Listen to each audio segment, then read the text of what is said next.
کل میں نے ہمارے ایک مخلص ہیں، وہ اپنا نیا مکان بنا رہے ہیں، 3 مکان بنا رہے ہیں ان کی فیملی. میں نے انہیں ایک عمل بتایا، آج آپ کو ہی بتا دوں، طرفت عین پہ یاد آئی بات.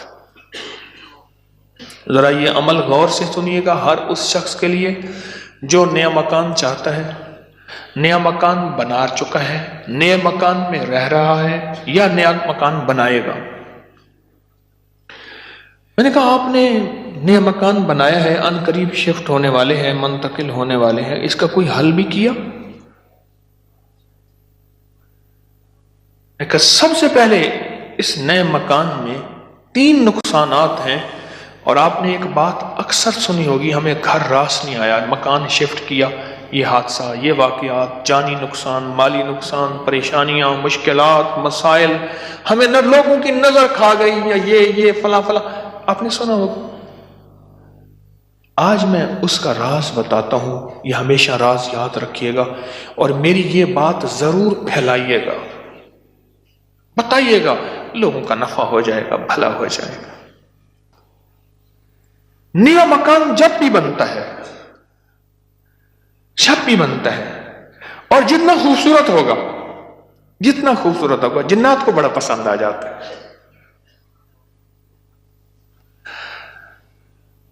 اب میں ایک صاحب نے مجھے ایک بات بتائی، وہ بات میں انہی کی زبان میں سناؤں گا، آپ وہ بات کی چاشنی بھی لے لیں، پھر میں بات مختصر کر کے بتاؤں گا. اما بالا کو قرآن پڑھیں دیے، یہاں تک سمجھ آ گئی؟ بچوں کو قرآن پڑھاتی تھی اما. تو ہم نے نیا مکان بنایا، اما نے یہ ڈٹھا، اما کہندی ہے ونج حافظ کوئی درخت دی ساوی لکڑ بھنا، چمک بھنا، شاخ توڑ کے لیا تازہ. اما تازہ چاک لو کے اوپر چڑھ گئی، نیت دی مار پوے، خدا خراب کر رہے، گلو سڑو، میرا گھر تک نظر یہاں، نکلو ہی تم، نکلو. ارے اما ایسی دیواروں کو مار رہی، ایسی. ہم نے کہا یہ پتا تھا اما کے پاس جنات بھی پڑھتے ہیں، آتے بھی ہیں، اما جنات کا دم بھی کرتی ہے، ہدیے کھانے وغیرہ بہت آتے تھے ان کے گھر. میں نے بھی اما کو دیکھا ہوا تھا، وہ میری نانی اما کی بہن بنی ہوئی تھی، ایک دوسرے کو ہدیے دینے لینے کرنے. نانی اما کی طرف سے ہدیے تھوڑے جاتے تھے، ادھر سے زیادہ جاتے تھے کہ نانی اما کی جیب سے جاتے تھے، ادھر سے ہدیے آتے تھے، تو اتنے ہوتے تھے کہ وہ تقسیم ہوتے تھے. تو کہ نانی اما، میری اما نے نا مار مور کے ہانپتی کانپتی اما آ گئی، کہہ رہا بس نکل گئی. اما کیا ہے؟ کہہ رہے نیا مکان بنایا، ان کو اچھا لگا، گزرے جا رہے تھے، اوپر جو سیڑھیوں کی بمٹی تھی وہاں جا کے انہوں نے اپنا ٹھکانہ لگا دیا، مٹی لینے پہان اپنا سامان لگا رہے تھے، تو مجھے نظر آ گئے، نکال کے آئی ہوں. اچھا یہ ایک نہیں کئی واقعات ہیں. آپ کے گھر میں بہترین گھر بنا، اور آپ کے گھر میں گندی کیچڑ کے 5-10 کتے، جو گرمیوں میں نا آپ نے دیکھا ہوگا نالیوں میں کتے بیٹھے ہوتے ہیں، بڑی ساری زبان نکال کے ہانپ رہے ہوتے ہیں، گندی نالی میں پانی گزر رہا ہوتا ہے تو ان کا جسم کچھ ٹھنڈا ہوتا ہے. وہ گندی نالی والا کتا جب اٹھ کے نا اپنے بدن کو چھاڑتا ہے تاکہ کیچڑ وغیرہ، آپ کے گھر میں کتوں کا ریوڑ گھسائے گندے، تو گھر میں کیچڑ ہوگی یا عطر کی بارش ہوگی؟ بدبو، غلاظت، نجاست، خباثت، یہی کچھ ہوگا اور کیا ہوگا. جس گھر میں شیاطین آ جائیں اور شیاطین کا پورا قافلہ آ جائے اور فیملی آ جائے، جو کہ ہر بیت الخلاء میں ہوتی ہے، خبث اور خبائث، مذکر اور مؤنث، مائی اور جوان، ہر بیت الخلاء میں ہوتے ہیں. جاجو جتنا بیت الخلاء کو ٹائلیں لگا دے، لگژری بنا دے، ہمیں دھوکہ ڈال دیا اس ٹائلوں نے اور شیشے نے اور کموں نے. میرے کملی والے نے فرمایا ہر بیت الخلاء میں فیملی رہتی ہے. بھائی میاں بیوی ہوگی تو بچے ہی ہوں گے نا، تو میں فیملی ایسے تو نہیں کہہ رہا. خبث اور تو سب سے پہلے تو جنات، شیاطین. دوسرا جو ہوتا ہے،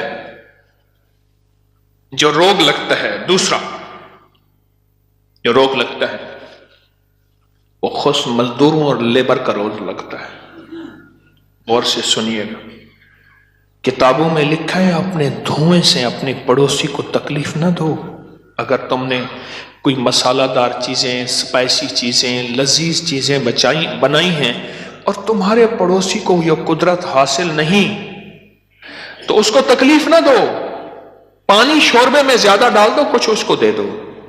اور کتابوں میں یہاں تک لکھا ہے کہ پھلوں کے چیزوں کے چھلکوں سے پڑوسی کو تکلیف نہ دو. اگر کوئی اچھی اعلیٰ چیزیں کھائی ہیں تو اپنے پڑوسی کے گھر سے دور رکھو. اس بیچارے کو تکلیف ہوگی کہ اللہ میری جیب میں بھی ہوتا، میں بھی کھاتا. یہ جو غریب لیبر آتی ہے، لیبر تو غریب ہی ہوگی نا، مستری مزدور، ان کی نظر کھا جاتی ہے، ان کی نظر کھا جاتی.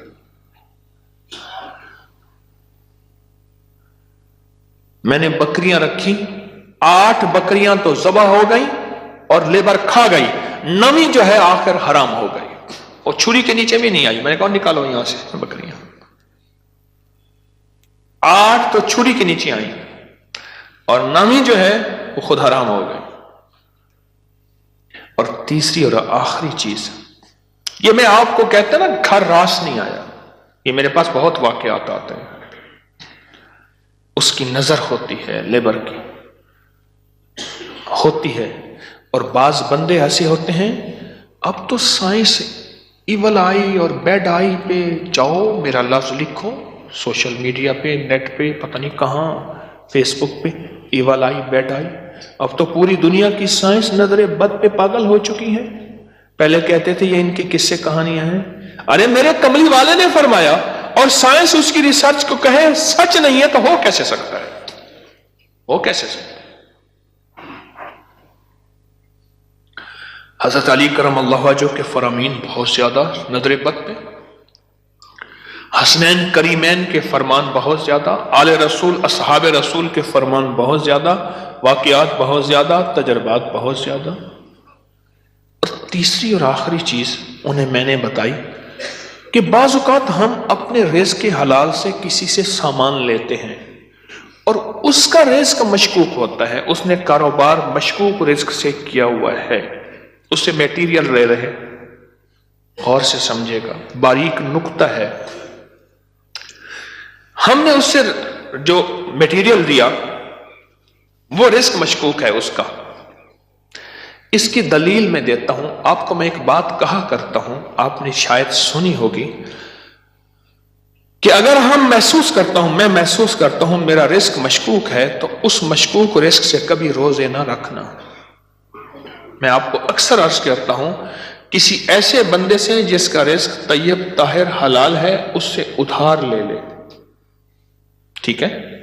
اس سے ادھار لے کر جس کا رزق طیب طاہر حلال ہے اس سے روزے رکھ اور اپنے پیسوں میں سے وہ ادھار چکا دے. رزق کا اثر ہوتا ہے. ایک بزرگ کہتے ہیں میں نے دعوت کھائی 1 مہینے تک میرے جی میں آیا کہ میں کوئی گناہ بدکاری کروں، صرف ایک دعوت کھائی تھی. واقعات یہ 3 عوامل ہیں، 3 فیکٹرز ہیں بڑے جو گھر کے اندر کہتے ہیں کہ گھر راس نہیں آیا. اس کا حل کرنا ہے صدقات، خیرات، اعمال، تسبیحات اور ذکر کے ذریعے. اس کا حل کرنا ہے صدقات، خیرات، اعمال، ذکر اور تسبیحات. اس کا حل کرنا ہے. اب یہ سنتے جائیے، غور سے سنیے گا، توجہ سے. نئے گھر میں جب بھی داخل ہوں سب سے پہلے تو یہ سوچیں کہ میں گھر کس رزق سے بنا رہا. یاد رکھیے گا مشکوک رزق. یہ آپ نے ایسا موضوع چھیڑ دیا کہ اس موضوع کو مجھے کچھ بتانا پڑے گا. سب سے پہلے تو یہ ذہن نشین رکھیے گا، رزق مشکوک کبھی زندگی اور نسلوں میں چین سکون نہیں دے سکتا، کبھی نہیں دے سکتا۔ وہ کیسے ہوگا؟ اس کے میرے پاس واقعات ہی واقعات۔ میں ایک چھوٹا سا صرف واقعہ سناتا ہوں، میں نے کئی واقعے دیکھے۔ پتا چلا کہ بیٹا فوت ہو گیا خودکشی میں، گرمی تھی، گھر تھا بڑا سارا، یعنی ادھر بھی گھر کے لون تھا، باغیچہ تھا، ادھر بھی باغیچہ تھا، بڑا بہترین گھر بنا ہوا تھا۔ اس وقت محسوس ہو رہا تھا یہ گھر کو بنے 35-40 سال ہو گئے۔ چارپائی جب پڑی تھی تو ہمارے ہوتے ہوئے دھوپ آ گئی، تو چارپائی کو میں نے گھسیٹا اور ایک بیل تھی بڑی خوبصورت، اس کے نیچے لے گئے۔ ایسی وہ بندہ رو رہا تھا، وہ اپنے علاقے کا مجسٹریٹ تھا، میں نے اس کی مجسٹریٹی دیکھی ہے۔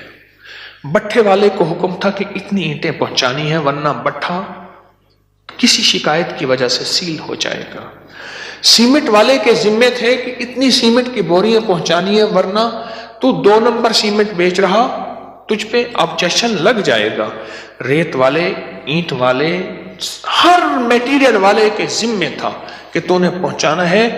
بہترین مکان بنا، بہترین مکان بنا۔ اس گھر میں رہا اور کبھی سکھ کا سانس نہ لے سکا۔ بیوی مر گئی، بیٹا اڑ گیا کہ میں نے ماں کو گھر میں دفن کرنا ہے۔ جو گھر کی پچھلی طرف کا باغیچہ تھا وہاں ماں کی قبر تھی، اور خودکشی مر کے کہنے لگا مجھے ماں کے قدموں میں دفن کرنا ہے۔ 2 قبریں گھر میں بنی ہوئی تھیں، بیٹھا ہوا تھا، ریٹائر، مر گیا اور پھر اس کا کوئی وارث نہیں تھا۔ وہاں پتہ چلا اس شہر میں کہ ہمارے مرشد آئے ہیں، کچھ لوگوں کو بھاگے بھاگ آئے۔ ایک بابا آیا ریٹائر، تو میں نے کہا بابا جی مرشد بس میرے گھر چلیں، دعا کر دیں، کھانا کھا لیں۔ میں نے کہا کس لیے؟ میری دعائیں ہوں گی؟ میں نے کہا ایک چیز پہ دعا دوں گا کہ اس بابے کی آپ نے خدمت کرنی ہے۔ تو خود بھی بابا ہے، اس کی خدمت کرنی ہے، اور اس بابے کی موت تک وہ بزرگ بابا، وہ بھی زندہ ہے، اس کی خدمت کرتا رہا اور وہ دعائیں دیتا رہا۔ میرے اپنے چھوڑ گئے کہ حکیم صاحب تو آیا، اور کسی کو خدمت پہ چھوڑ گیا کہ میری چارپائی دھوپ پہ پڑی ہوتی تھی، میرے اندر سکت ہی ختم ہو گئی۔ ایک بڑھاپے نے مارا، دوسرا غموں نے مارا۔ بڑا لمبا واقعہ ہے۔ سب سے پہلے رزق حلال نسلوں کے لیے راحت ہے، اور دوسری چیز ہمارے ایک جاننے والے ہیں، ان کی زندگی میں مسائل ہی مسائل ہیں، مشکلات ہیں، غم ہی غم ہیں۔ اس غم کو وجہ الیکٹریشین آیا، تھوڑا سا کام کیا، اس کا ہاں تجھے پیسے دوں گا، بجلی والے کا، پلمبری والے کا، مرمت والے کا، کوئی کام ہے، دھوبی کا، فلاں کا، فلاں، اس نے کہا پیسے دوں گا، اور اگر اس نے پیسوں کا اصرار کیا تو اس کو دھمکایا، ڈرایا۔ چھوٹے چھوٹے لوگوں کے پیسے کھاتا گیا، نسلوں میں غربت، تنگ دستی نے گھیر لیا۔ اب مجھ سے اعمال پوچھتے ہیں، اور رزق وہ ہوا جو کالا ہوا، دھن کالا ہوا، اور جس میں غریبوں کی آہیں ہوئیں، تو میں کتنے اعمال کر کے اس گھر میں کیسے سکون پائے گا؟ مجھے بتا تو صحیح۔ اس کی مثال پتہ ہے کیا ہے؟ خنزیر کو بڑے خوش و خضوع سے لٹا کے کہتا ہے بسم اللہ اللہ اکبر، تو خنزیر حلال ہو جائے گا۔ کتے کو لٹا کے تو کہیں بسم اللہ اللہ اکبر، چھری بھی تیز ہو، قبلہ رخ بھی ہو، باوضو بھی ہو، اور تکبیر بھی پوری پڑھ، تو کتا حلال ہو جائے گا؟ خنزیر حلال ہو جائے گا؟ نہیں ہوگا۔ کوئی بات نہیں، گھر چھوٹا ہے، کوئی حرج نہیں، ان چیزوں کے خیال کر کے اب عمل بتا رہا ہوں۔ گھر میں 81 دفعہ سورت یاسین، جب نئے گھر میں داخل ہوں 81 دفعہ سورت یاسین مل کے بیٹھ کے خود پڑھیں، کرائے کے بندے جمع نہ کریں۔ 81 دفعہ سورت یاسین، اول آخر 7 بار درود پاک، ہر دفعہ بسم اللہ الرحمن الرحیم مل کے پڑھ لیں۔ ایک دوسرا، ہر کونے میں 11 دفعہ آیت الکرسی مل کے پڑھ لے، کوئی اس کونے میں گھر کا بندہ پڑھ لے، کوئی اس کونے میں، گھر کے چاروں کونے میں 11 دفعہ آیت الکرسی، اور ایک دفعہ گھر کے درمیان میں 11 دفعہ آیت الکرسی 2، اور گھر کے چاروں کونوں میں 3 دفعہ اذان، 3 دفعہ اذان۔ یہ جو اذان ہم نماز کے لیے کہتے ہیں، پڑھتے ہیں، ایک ہے اذان پڑھنا، ایک ہے اذان دینا۔ اذان دینے کے لیے انگلیوں میں اونگلیاں ٹھوسنی پڑتی ہیں، قبلہ رخ بھی ہے، مسجد ہے، منبر ہے یا چبوترا ہے، نہیں، اذان پڑھنا وظیفے کی شکل میں ہے۔ تو 3 دفعہ اذان چاروں کونوں میں، کتنا ہو گیا یہ؟ 3 عمل ہو گئے، میں نے 5 عمل بتانے ہیں۔ اور چوتھا یہ ہے کہ وہاں جا کے 1 دن، 3 دن، 7 دن یا 11 دن، 1 دن، 3 دن، 7 دن یا 11 دن اتنا پکائیں کہ لوگوں کو کھلائیں، اور خاص طور پہ ان لوگوں کو جن کو اتنا اچھا کوئی نہیں کھلاتا۔ کتنے عمل ہو گئے؟ 4۔ اور آخری عمل یہ ہے کہ گھر کو مہمان کی نیت سے بنانا ہے۔ شیخ الحدیث رحمۃ اللہ علیہ نے پوچھا، ماشاءاللہ بڑا اچھا گھر بنا ہے، کس نیت سے؟ حضرت بچے بڑے ہو گئے، گھر کی ضروریات بھی ہیں سارا۔ فرمایا تو بڑا چھوٹا بیوپاری نکلا، تو دلی کا پنجابی سوداگران کا تاجر تھا، اس نے گھر بنایا، حضرت کو بلایا تو فرمایا چھوٹا گھر بنایا؟ ارے تو یہ نیت کر لے کہ یہ میں گھر مہمانوں کی نیت سے بنا رہا، اور مہمان آئیں گے ان کو کھلاؤں گا، پلاؤں گا، ان کو بٹھاؤں گا، بس۔ اور پھر فرمایا دیکھو جیسے کوئی بندہ روشن دان رکھے، اور کیوں رکھا؟ روشنی کے لیے، ہوا کے لیے؟ ارے نہیں، اس نیت سے رکھ کے اذان کی آواز آئے گی، جب تک روشن دان رہے گا تیرے لیے ثواب نیکیاں لکھی رہیں گی۔ پھر اگلی بات جو فرمائی وہ بڑی باریک بات ہے، حساس بات ہے، وہ سن لینا۔ فرمایا بدترین پیسہ وہ ہے جو میٹیریل اور بلڈنگ میں خرچ ہو۔ جب تم مہمان کی نیت کر لے گا وہ تیرا پیسہ بہترین بن جائے گا۔ سمجھ گیا نقطہ باریک؟ اب وہ تیرا پیسہ بہترین بن جائے گا، اور تو نے اگر مہمان کی نیت نہ کی اور مہمان کی خدمت کا جذبہ نہ لیا، وہ تو بدترین پیسہ ہے، اللہ کے ہاں ناپسندیدہ ہے۔ جو میرے رب کے ہاں ناپسندیدہ ہے، اس میں سکون آ سکتا ہے، چین آ سکتا ہے، راحت مل سکتی ہے، خیر مل سکتی ہے، برکت مل سکتی ہے۔ کیسے مل سکتی ہے؟ اس میں تو برکت مل ہی نہیں سکتی۔ مہمان کی نیت کر، مہمان کی نیت کر۔ یہ 5 چیزیں ہیں نئے مکان بنانے کے لیے، نفع مند ہے، اور 2 احتیاطیں، ایک اور ایک رزق حرام۔ 5 عمل، 2 احتیاطیں، یہ نیا مکان بنانے کے لیے میں نے آپ کی خدمت میں عرض کی۔